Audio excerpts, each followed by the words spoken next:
não dá pra abraçar o mundo, não dá pra fazer tudo, não dá pra ser aquela garota. Como os empregos estão cada vez piores e mais merdas, e as empresas estão oferecendo o mínimo e ainda acham que você deve alguma coisa pra eles. Enfim, gente.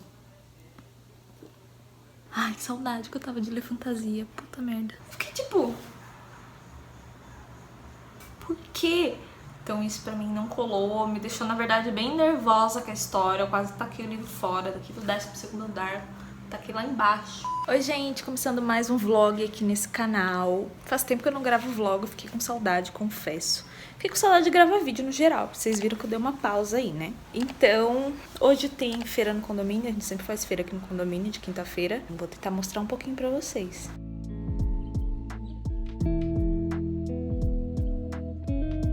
Comprei algumas coisinhas, Matheus pegou pastel, tem pastel também. Pastel de feira. Tem churrasco, tem hambúrguer, tem pastel. Tem crepe. Tem crepe, tem donuts. Barraquinha de feira, né, normalmente. Donuts, churros, Sei lá, coisas de milho. Queijo. Queijo. Temperos. Nossa, tem várias coisinhas aqui. É uma feira. É uma feira mesmo. E toda quinta-feira acontece. E é bom que a maioria das pessoas também são aqui do condomínio, então a gente ajuda aqui, né? Bem legal. As comprinhas da feira foi couve, manteiga cortadinha, alface americana, agrião, banana prata.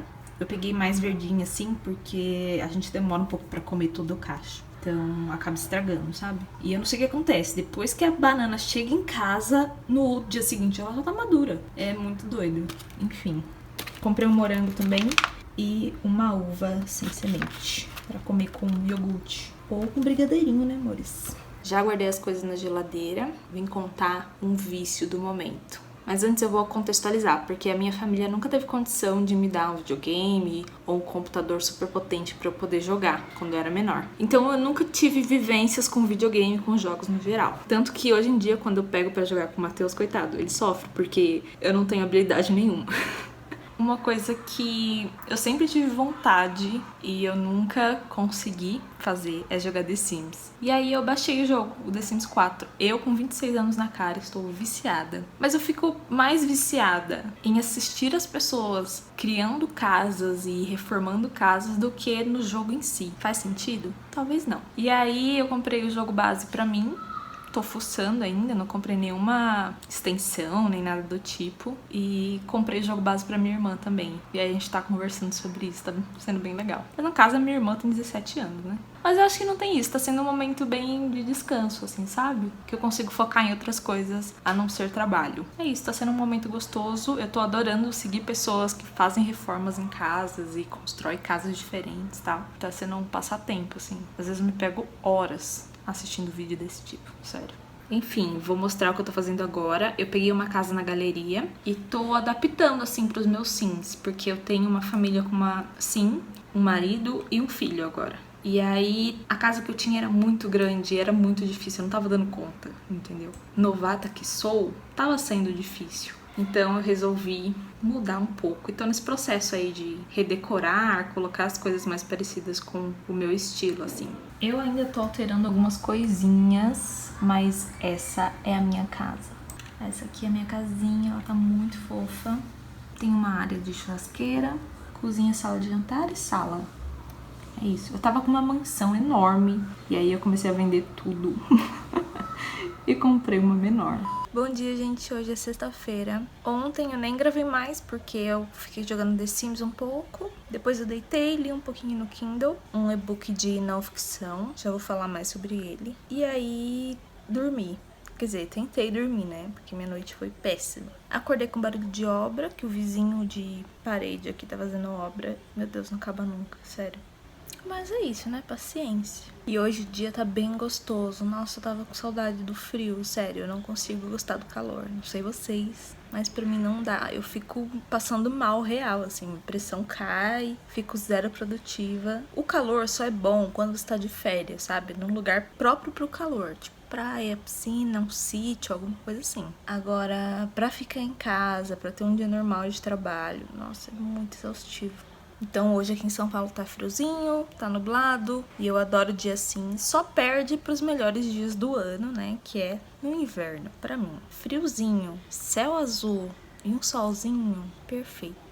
E aí eu quero tirar o final de semana pra ler bastante e fazer algumas coisas aqui em casa, tipo limpar meus livros, lavar roupa, preciso lavar roupa e preciso editar um vídeo do canal também. Acabei de finalizar a edição de um vlog e agora eu vou almoçar porque já passa das 2 da tarde e eu ainda não comi nada, tudo bom. Ai, o Matheus vendo isso e vindo brigar comigo depois. Enfim, vou comer, tô com vontade de comer um lanche com pão, ovo e rúcula. Então é isso que eu vou fazer. Vou guardar uma louça que tá aqui também e depois eu vou tomar um banho quentinho, colocar um moletom e continuar trabalhando, né? O que eu queria mesmo era sentar no meu sofá, que assim, ele tá muito convidativo, vou mostrar pra vocês. Fala se não tá convidativo isso aqui. Cobertinha, livrinho, sofazinho, um dia nublado com chuva. Sério, eu tô muito resistente.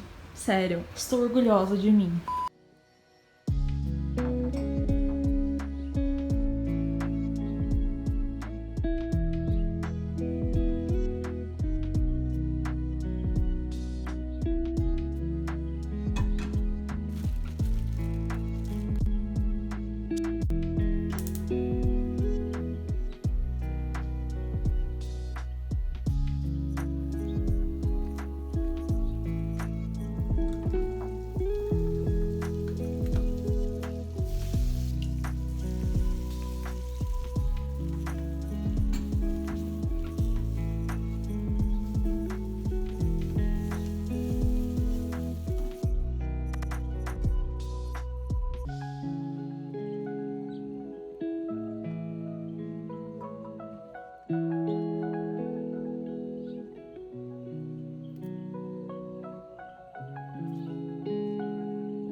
Gente, esse lanche me traz muitas recordações de quando eu era ovo-lacto vegetariana. Foi nessa época que eu comecei a amar comer rúcula.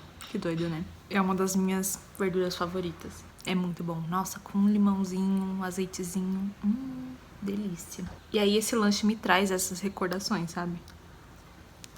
Já estou na frente do computador de novo e eu ainda tenho bastante coisa pra fazer hoje. Eu preciso fazer 2 capas de vídeo, um stories também. E eu preciso fazer umas artes no Photoshop também, do clubinho. Tanto pro clubinho quanto pros stories do meu perfil. É isso, e eu tô gravando vlog também, então preciso atualizar vocês. E isso sou eu tentando pegar leve, porque era pra eu estar fazendo mais coisas. Mas eu não sei se eu contei aqui, eu acho que não. Eu acho que eu não contei nem no Instagram. Mas eu tive um burnout no comecinho de março, devido à quantidade de trabalho e preocupações, ansiedade, enfim, virou uma bola de neve. E aí eu tive que começar a pisar um pouquinho no freio em relação ao trabalho. Então, por isso eu sumi daqui também. Fiquei aí 2, quase 3 semanas sem gravar aqui pro canal. E é complicado porque quando você trabalha pra você e você faz o que você ama, muitas vezes algumas coisas passam despercebido como se não fosse um trabalho, sabe? Mas na verdade, no fim das contas, conta como um trabalho também. E a gente tem poucas horas no dia, né? A gente tem 24 horas. Todo mundo tem 24 horas. Então, não dá pra abraçar o mundo, não dá pra fazer tudo, não dá pra ser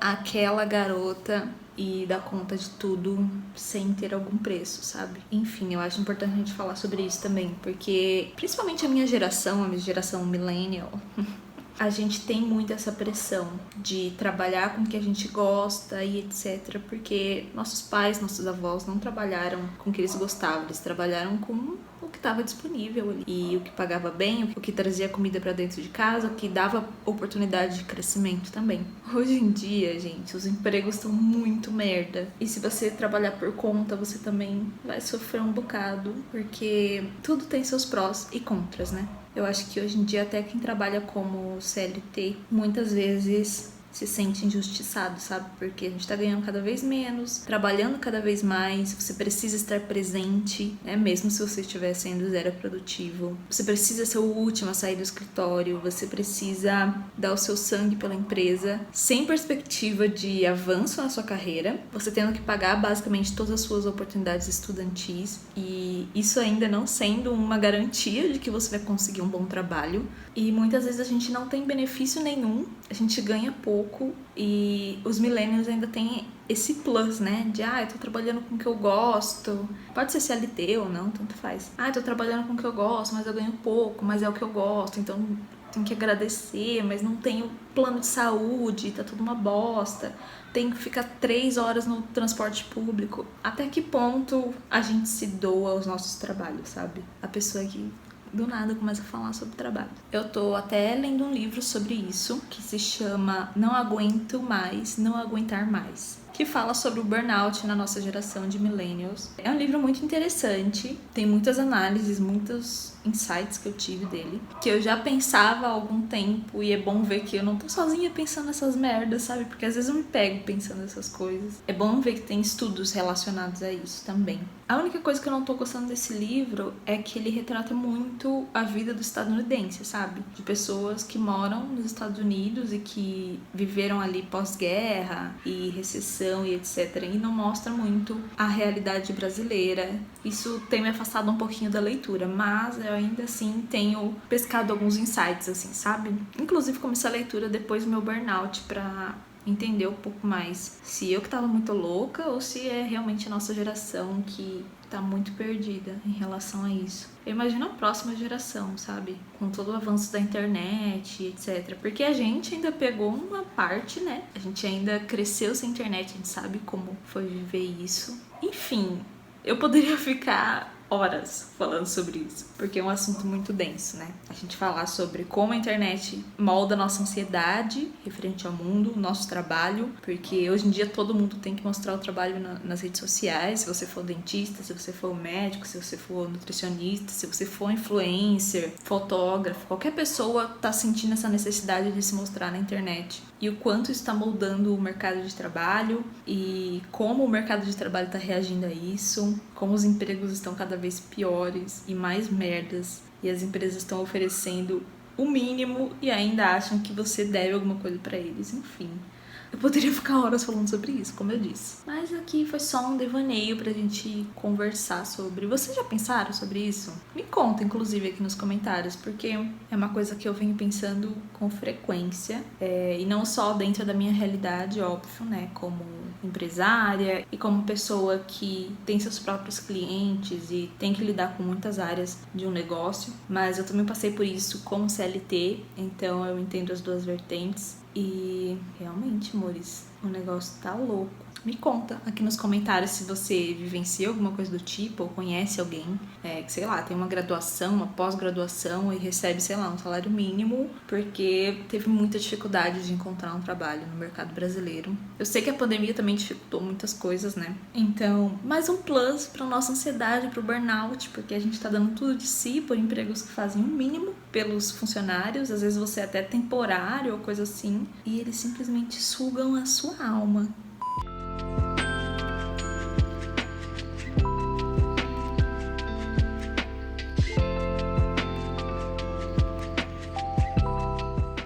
Gente, o motivo de eu não ter aparecido ontem tem nome, sobrenome e uma capa um pouco genérica.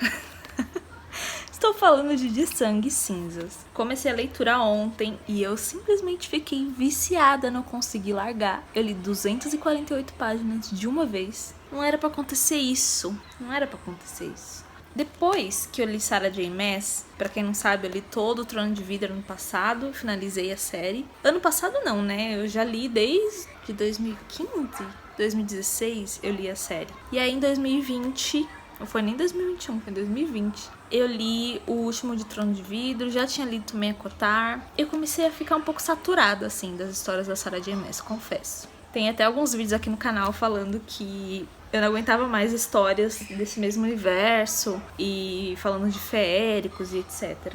E aí eu fui desapegando um pouco dos livros de fantasia. Ano passado eu li uma fantasia que eu gostei muito, que foi Um Estranho Sonhador e A Musa dos Pesadelos, que é uma duologia. Tem vídeo aqui no canal também falando sobre eles. E eu gostei bastante porque era um mundo totalmente diferente. Sarah J. Maas e Cassandra Clare também, que são as minhas fantasias favoritas. Então, foi legal sair desse mundo, assim. E aí, agora eu me vi com vontade de ler fantasia de novo. E eu falei, por que não ler esse que tá todo mundo falando sobre, que chegou aqui no Brasil agora o segundo livro, se eu não me engano. E ele também foi vencedor do Goodreads Awards de 2020. Agora que a galera publicou aqui no Brasil, eu resolvi ler, porque fantasia pra mim é sempre mais complicado de ler em inglês. Então eu prefiro quando lançam em português, que aí eu fico imersa realmente na leitura, né, como podemos ver. Enfim, aqui a gente vai acompanhar a história da Poppy, ou Penélope, que desde o nascimento dela, ela foi designada como a donzela, a escolhida pelos deuses. E a donzela, aqui na história, não pode ser vista, ela tá sempre de branco com um véu, ela não pode ser tocada, ela não pode interagir muito com outras pessoas. E a gente percebe de início que ela tem um superpoder, onde ela consegue sentir quando as pessoas estão com dor ou estão tristes. E também consegue ter esse poder de, entre aspas, cura. Quando ela chega perto da pessoa, toca na mão dela, ela consegue melhorar um pouco aquele sentimento que aquela pessoa tá sentindo. E aí no começo do livro a gente vê que ela tá tipo num bar. E aí nesse bar ela encontra um dos guardas reais mais famosos. E ele não sabe quem é ela, né? Afinal ela tá com uma outra roupa, ela tá disfarçada porque ela não deveria estar ali. Mas ela ainda tá escondida, o rosto dela ainda tá escondido. E aí ela beija esse cara e depois ela volta pro castelo onde ela tá sendo protegida ali até o dia da ascensão. Daí a gente começa a ver o desenrolar da história, de quem ela é, da onde ela veio. O começo do livro é realmente explicando mais o universo mesmo, que se passa a história. No começo é bem confuso, tem bastante nome, então eu tive que fazer umas marcações pra eu não esquecer, tipo, partes importantes da história, nomes de personagens, o que significa cada coisa, cada nomenclatura. Então esse começo foi importante pra isso. A gente sabe também que ela é uma órfã, que aí eu começo a pensar, gente, não tem nenhuma história de fantasia onde a protagonista não seja órfã. Vocês conhecem algum livro de fantasia que a protagonista não seja órfã? Me comenta aqui. Acho que esse é o clichê das fantasias, né? A protagonista ser órfã. E nesse castelo, a Poppy também tem um treinador, que é o Victor, que ensina a luta pra ela, que ensina ela a se defender com espada, com adaga, por isso essa adaga aqui na capa. E ele é tipo como se fosse um pai pra ela, porque ele ensina muita coisa e protege ela de muitas formas. Nesse castelo também tem a Tawny, que é a amiga dela, barra dama de companhia, não sei como se fala. Eu não entendi ainda muito bem qual é o papel dela. É uma das que podem ver a Poppy sem o véu. E também temos o Duque e a Duquesa. O Duque é um grandíssimo... Que ódio. Ele castiga ela de formas muito brutais. Então pode ter alguns gatilhos aí. E aí, essa cidade onde eles estão, que é a Mesopotâmia, não é a capital do país. E também as cidades nesse mundo são rodeadas por uma colina. E nessa colina tem guardas protegendo a cidade. Porque fora do espaço da cidade, fora da colina, existe uma névoa com vários bichos que destroem muitas coisas e comem pessoas. E eles são comandados pelo Senhor das Trevas, que eu ainda não sei ainda quem é, né? Ainda aqui no começo do livro, mas ninguém sabe muito bem como é o rosto dele, só sabe que ele comanda esses bichos. Comanda uns outros bichos também que as pessoas da cidade ficam tipo meio amaldiçoadas, podemos dizer. Onde se forem mordidas e não mortas, elas começam a desenvolver sede por sangue. As próprias famílias têm que matar essas pessoas que estão amaldiçoadas antes que elas se tornem completamente um voraz, que é um dos bichos aí que vai atormentar um pouco a cidade aqui no começo. Acontece algumas mortes ali, e aí o pessoal começa a ficar mais atento. Enfim, muitas coisas acontecem aqui.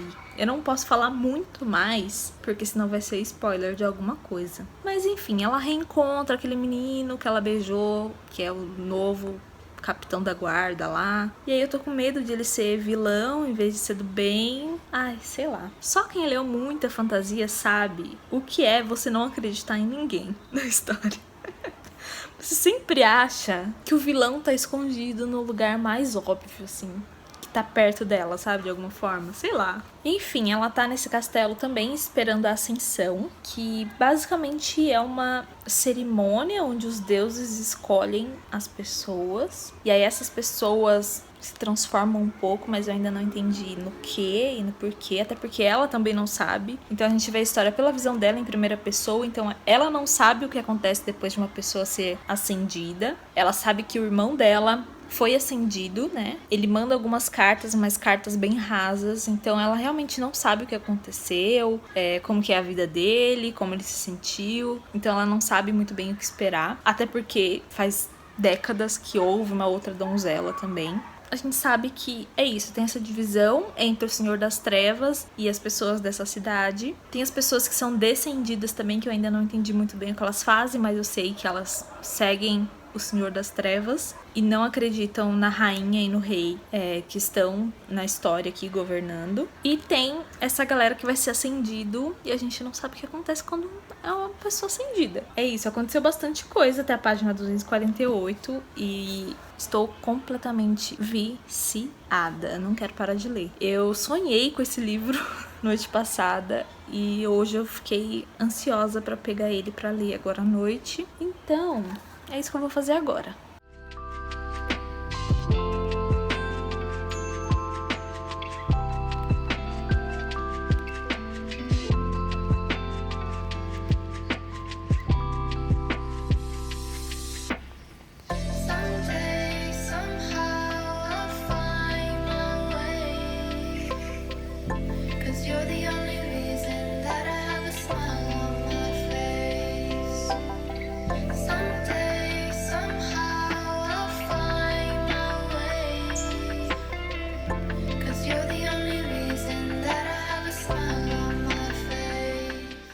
Gente, não apareci aqui hoje, porque é domingo, então não fiz muita coisa, arrumei a casa, joguei The Sims, fizemos o almoço, então não teve muita coisa rolando por aqui, mas agora eu vou fazer um brigadeirinho, vou ensinar como é a minha receita pra vocês. Se isso foi interessante, né? Não sei se é interessante. Eu uso um leite condensado, um creme de leite e um Nescau. E é isso, eu não uso margarina. E fica super cremoso, assim, fica muito gostoso. É ótimo pra você comer com fruta ou de colher mesmo, assim. Então, é isso, bora lá.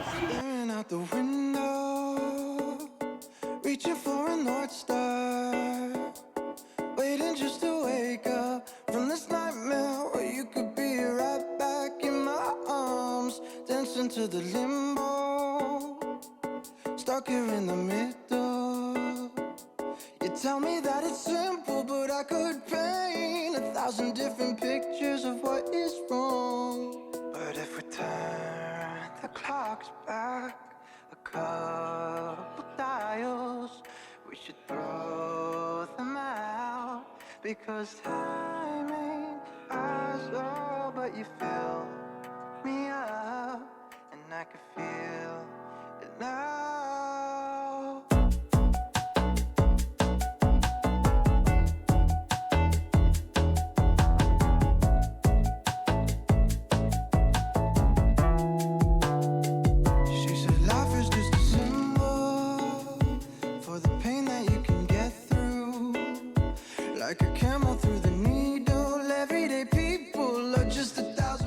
Gente,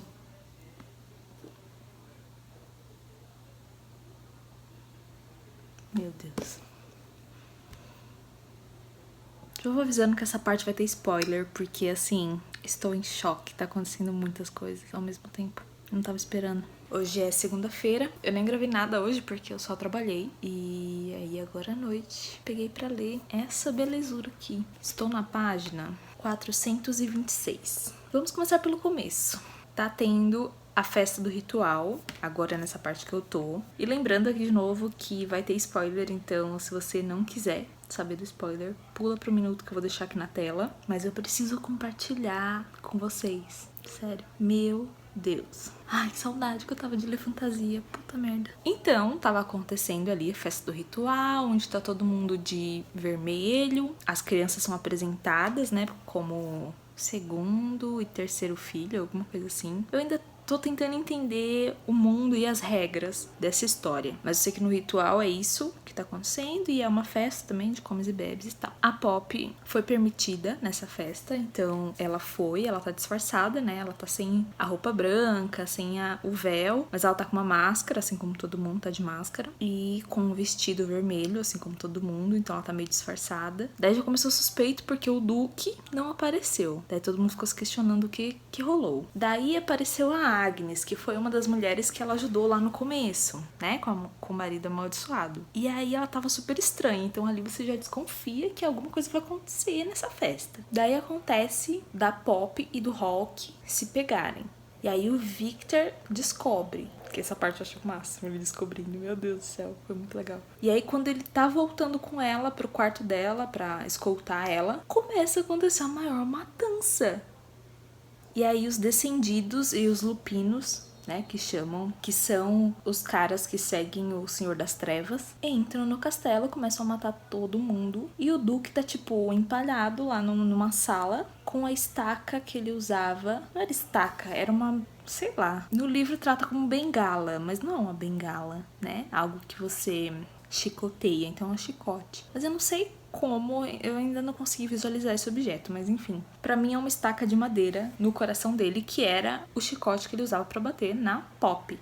E aí tacam fogo nele, daí tem um monte de gente morta, daí ela é pisoteada junto com a Tony. E aí a Poppy, a Tony, a Duquesa, o Lorde, o Victor e alguns guardas reais conseguem escapar pra uma outra sala do castelo. E aí eles são emboscados lá, e aí a Poppy dá um show matando uma galera, entendeu? Com aquela daguinha e com as armas que os caras também estavam. Gente, em choque. A Duquesa não sabia, o Lorde também não. E aí viram ela lutando bravamente. E aí quando finalmente acabaram, eles estavam saindo pra ir pra um outro lugar mais protegido. E aí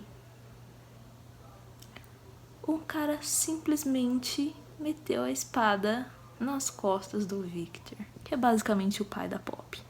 Não tava esperando por isso. Não estava esperando por isso. Me lembrou muito, quem aqui é fã e também assistiu vai saber do que eu tô falando, que me lembrou muito de Game of Thrones. Um certo casamento e tal. Mano, que matança. Eu estou em choque. Eu até fechei o livro, porque assim, tá acontecendo tanta coisa que eu não tô conseguindo raciocinar nesse momento. Meu Deus. Eu quero continuar lendo, mas ao mesmo tempo eu não quero. Eu tô em choque. Eu volto em breve.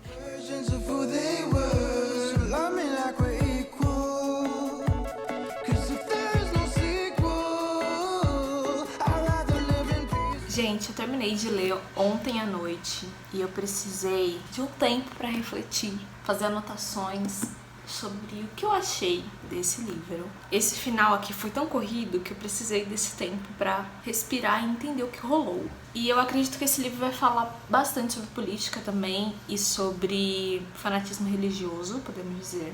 Porque nesse universo aqui existem os deuses, que ninguém sabe muito bem de onde vieram, pelo menos na história aqui desse livro não explica muito bem. Existe a donzela, que é abençoada pelos deuses, então ela tem todo um estigma ali em volta dela, onde ela não pode interagir com outras pessoas, ela não pode ser tocada, ela não pode ser vista.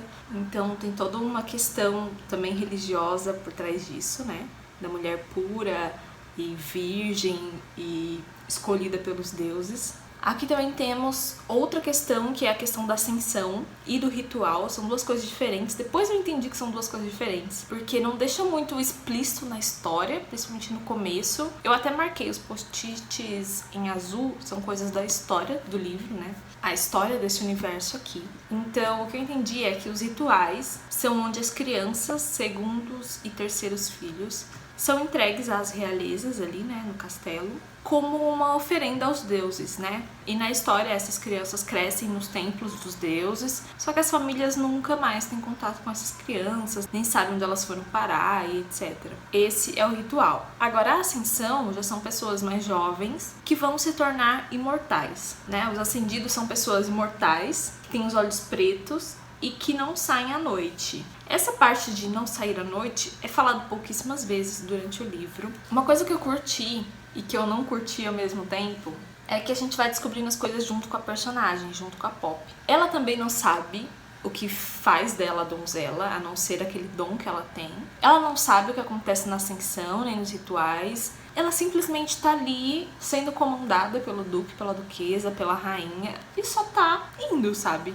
Ela realmente não sabe o que tá acontecendo, o que acontece com as crianças, ela não sabe nada. E o curioso é que no começo da história a gente também não sabe. A Jennifer, a escritora, ela não apresenta a história por completo pra gente. Eu acho que justamente pra gente ter essa surpresa junto com a personagem principal no fim do livro. O que eu achei interessante, gostei, mas assim, chegou que no final do livro tinha tanta informação pra absorver que foi bem confuso, foi muita informação, assim.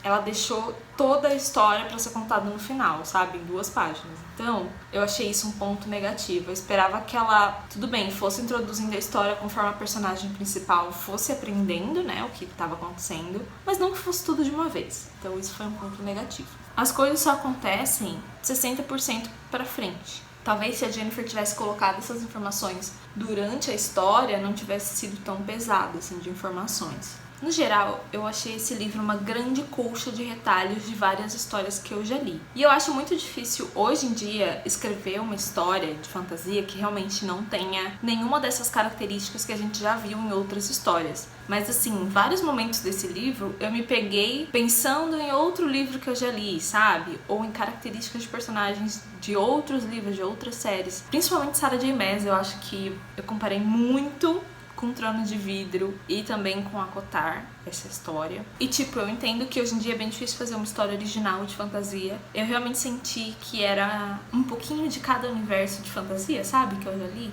Algumas coisas que me incomodaram. Tem muitas coisas bem machistas nesse livro, assim, algumas falas bem machistas, que eu não curti muito. Eu também não gosto muito de personagens com essa dualidade de mulher safada e mulher santa, sabe? Eu acho, nossa, eu tenho preguiça, na verdade, e a gente tem bastante disso, porque a Pop tá descobrindo a vida, né? Ela sempre foi muito domada, podemos dizer, pela sociedade ali, pelo duque, pela duquesa, e por todo o estigma por ela ser a donzela. E a gente vê ela querendo viver, né, a vida, querendo descobrir coisas, mas parece que ela só quer descobrir coisas em volta do sexo, sabe? Isso eu achei bem chato, pra ser sincera, e no final das contas ela pareceu simplesmente uma adolescente rebelde em muitos momentos, e isso foi, sabe, preguiça. Então isso foi um ponto negativo pra mim também na história. O Hawke também, eu achei que foi um personagem mal construído, podemos dizer.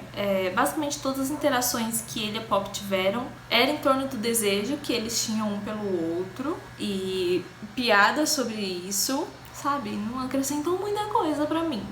É isso. O personagem tinha tanto pra entregar, sabe? Ela entregava que ele era misterioso, que ele tinha algum segredo ali, mas queria mais, sabe? Queria mais personalidade no Hawke. E a gente só vai ver isso no final, o que eu achei bem chato também. Porque eu gostaria mais de ter visto durante a história, sabe? Outra coisa que eu achei péssima nessa história foi a construção dos nomes. Gente, onde que Pop é nome de personagem principal, gente? Pra mim é o nome da menina do Chaves, sabe? Eu não consigo desassociar uma coisa da outra. Não deu pra mim. Hawke também, tipo, não disse nada. Victor. Poderia ser Victor. Seria muito mais original do que Victor. Então, no geral, foi isso que eu achei do livro. Eu achei que ele é muito longo, poucas coisas acontecem durante o livro. A escritora deixou pra acontecer muita coisa e responder muitas perguntas e fazer outras questões no final do livro. O nome dos personagens, um plot bem previsível, enfim. Algumas coisas me incomodaram, por isso eu acabei dando 3 estrelas. E é complicado porque eu tava muito empolgada com esse livro, tava lendo, assim, engolindo o livro. E aí algumas coisas começaram a acontecer e eu comecei a ver com outros olhos, assim, algumas coisas na história. E eu fiquei um pouco decepcionada no final, por isso a minha nota caiu pra 3 estrelas. Eu daria 5 favoritado, com certeza, mas algumas questões me pegaram real, tipo do machismo, tipo algumas coisas no final que aconteceram que eu vou explicar na parte com spoilers daqui a pouquinho. Então se você quiser ver a parte com spoilers, continua assistindo, que eu vou falar o que eu achei. Enfim, é isso, 3 estrelas. Quero ler o segundo, o terceiro, enfim, pra ver se minha perspectiva vai mudar. E eu confesso que eu tava com muita saudade de ler livro de fantasia, de me ver nesse mundo assim. Mas é isso, sabe? Eu queria que tivesse um pouquinho mais. Faltou bastante. Agora vamos pra parte com spoiler. Se você não quer ver spoiler, é isso, o vídeo fica por aqui. Muito obrigada, deixa o seu like, se inscreve. Agora se você quer ver spoiler, continua assistindo, tá bom? Eu achei muito irreal, podemos dizer. Não sei se eu posso usar essa palavra irreal falando sobre um livro de fantasia, mas enfim. Eu achei muito nada a ver ela ser super boa no arco e flecha e na adaga, sendo que ela só treinou com uma pessoa a vida inteira e não tem muita experiência com guerras e etc. Enfim, não achei isso plausível. Eu acho que a Jennifer quis pintar uma super-heroína tipo a Selena, tipo a Katniss também, né? Porque a Poppy se dá muito bem com arco e flecha, a gente vê durante a história, mas não rolou pra mim. Não foi muito plausível. Eu fiquei tipo, tá, ela é a melhor das melhores, ela impressiona todo mundo, e ela é tão boa quanto o guarda real mais incrível. Eu fiquei tipo... Eu queria ver esse desenvolvimento. Por um lado, é bom porque a maioria das histórias de fantasia a gente vê a construção da força da personagem, né? E às vezes pode ficar realmente um pouco maçante. Por outro, eu achei que cortou um pouco dessa realidade da força dela, sabe? Enfim, não curti muito essa questão. Agora vamos falar sobre os plots, né? Os plots desse livro. O primeiro grande plot é o plot do Hawke, né? Que na verdade ele era o Senhor das Trevas todo esse tempo. E assim, que plot óbvio. Puta merda, que plot óbvio. Enquanto eu tava lendo, eu até coloquei no Scooby, meu, acho que o Hawke vai ser o vilão, sabe? Nossa, eu falei muito paulista agora, meu. Qualquer pessoa com o mínimo de experiência em livros de fantasia já teria entendido que isso ia acontecer, não é mesmo? E assim, o Hawke ser o vilão da história, ser o Senhor das Trevas, entre aspas, vilão, né? Porque a gente sabe depois que ele não é o vilão, que é o outro plot. Quando a gente descobre que ele é o Senhor das Trevas, eu fiquei tipo, conte-me uma novidade, né? Porque, e assim, muito óbvio, muito óbvio. Nossa senhora, eu acho que eu tô muito calejada de história de fantasia. E aí no final começaram a acontecer várias coisas. Daí tem o plot do Hawke contando toda a história dos Ascendidos, quem eles são, por que eles são assim, o que são os Vorazes no final, né? E esse plot eu fiquei surpresa, eu não tava esperando. Esse eu fiquei chocada. Que é o plot que determina do que é essa história, né? Que a gente vai ver muito sobre lupinos, né? Lobos, etc. E também vampiros. Eu achei muito legal, não tava esperando por esse plot e eu curti bastante, né? Como fã de Crepúsculo, eu curti bastante esse plot, achei bem legal. E é um dos plots que tem me impulsionado a ler o segundo livro da série, que vai lançar dia 18 de abril, se eu não me engano. Então esse foi um plot que eu gostei bastante. Outro plot que eu fiquei tipo, ah, como assim? Que rolou? Foi o plot de ela ser meio Atlante. Gente, esse plot eu fiquei em choque. Falei, tá, e agora? Ela é filha de quem? E isso é nas últimas páginas, mano. Tá, ela é filha de quem? O que rolou? Por quê? Como assim?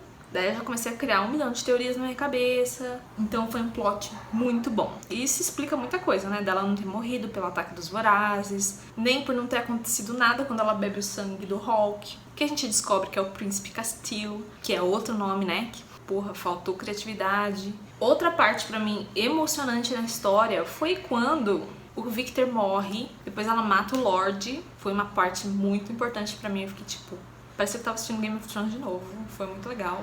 E outra parte importante pra mim do livro foi quando ela foi atacada na cela lá e ela praticamente morreu, assim. Sério, foi uma parte muito boa. E aí ele vai lá dar o sangue dele pra ela revive basicamente. Eu não gostei que parte das marcas dela, né, das cicatrizes que ela tem vão embora. Eu fiquei tipo, ai, tava sendo tão bom ter uma protagonista que não é perfeita visualmente, né? Mas enfim, até isso tiraram de nós. E depois, um plot que eu fiquei em choque foi quando ela enfia a adaga no coração do Hawke, que é o Príncipe Castile. Ali eu fiquei em choque. E agora? Ferrou. Mas daí tudo foi por água abaixo na página seguinte, porque nada aconteceu, né? Ele só morre quando tira a cabeça dele. Aí depois eu fiquei mais chateada ainda com a resolução desse ícone. Que, mano, ela esfaqueou o cara no coração. Daí eles correm pra neve. Ele ainda tá vivo, fala, você deveria ter tirado a minha cabeça. É assim que se mata um Atlante. E eles começam a se pegar na neve. Fiquei tipo... Por quê? Por quê? E essa foi a cena de sexo mais chata que eu já li na minha vida, sério. Não curti essa cena, achei chata, previsível. Mas os outros plots eu curti bastante. Adorei que ela esfaqueou ele, adorei que ela quase morreu, adorei que ela é meio Atlante, adorei que ele é o vilão, mas não é. E aí contou toda a história dos vampiros, aí eu fiquei bem empolgada com a história. Mas assim, tudo isso, faltando, sei lá, 100 páginas pra acabar, sabe? E as 500 páginas anteriores. E aí?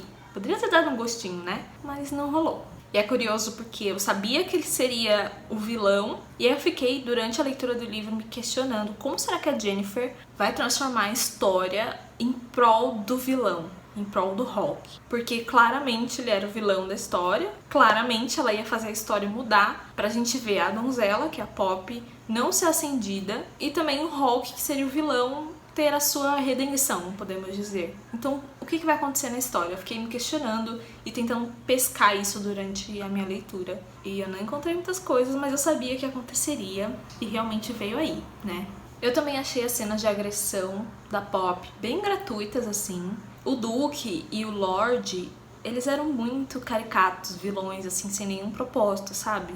E é claro, né? Se uns acendidos são daquele jeito, você fica questionando. Tá, mas por que ela precisa se tornar uma acendida? O que são essas pessoas, sabe? Ela não conseguia nem acessar os sentimentos deles, então claramente eles não eram boa coisa. Então a Jennifer também plantou essas sementinhas, essas pulgas atrás da orelha durante a história. Eu achei isso legal, mas ao mesmo tempo é aquilo, né? Poderia ter entregado um pouquinho mais. Poderia, só um pouquinho a mais já resolveria essa questão de, tipo, uma história que não acontece muita coisa, que tem diálogos muito previsíveis e iguais, personagens um pouco rasos, podemos dizer, vilões totalmente caricatos da Disney, sem nenhum propósito, que estão ali pra agredir a Poppy, e é isso, gratuitamente, assim. Então eu achei que faltou um pouquinho mais de intensidade na história, sabe? De deixar a história um pouquinho mais clara nesses momentos, assim. E é claro que eu fiquei muito feliz quando eles morreram, né? Quando o Duque e o Lorde morreram. Foi assim, tudo pra mim. Mas é claro que existe um vilão maior por trás dessa história, que a gente vai descobrir ainda no segundo livro. Então, estou aguardando ansiosamente. Outra coisa que me irritou muito, nossa, eu fiquei com raiva. Por que ela fez isso nesse livro? Sério, acabou com a experiência pra mim. Logo no final a gente descobre que o Príncipe Castile, o Hawke, tem mais de 200 anos. E aí ele se apaixona por uma menina que tem 18, 19 anos. Até quando a gente vai ver histórias assim?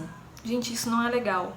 Pode até ser legal quando você é jovem, né? Na época de Crepúsculo, lá em 2008. Mas, mano, isso não é legal. O cara tem mais de 200 anos, a menina tem 18, 19 anos. Não cola mais, sabe? Não cola mais. Isso, eu fiquei com um pouquinho de asco da história por causa disso, assim, no final das contas.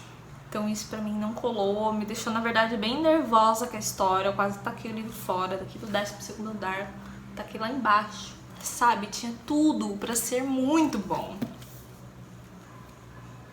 É triste.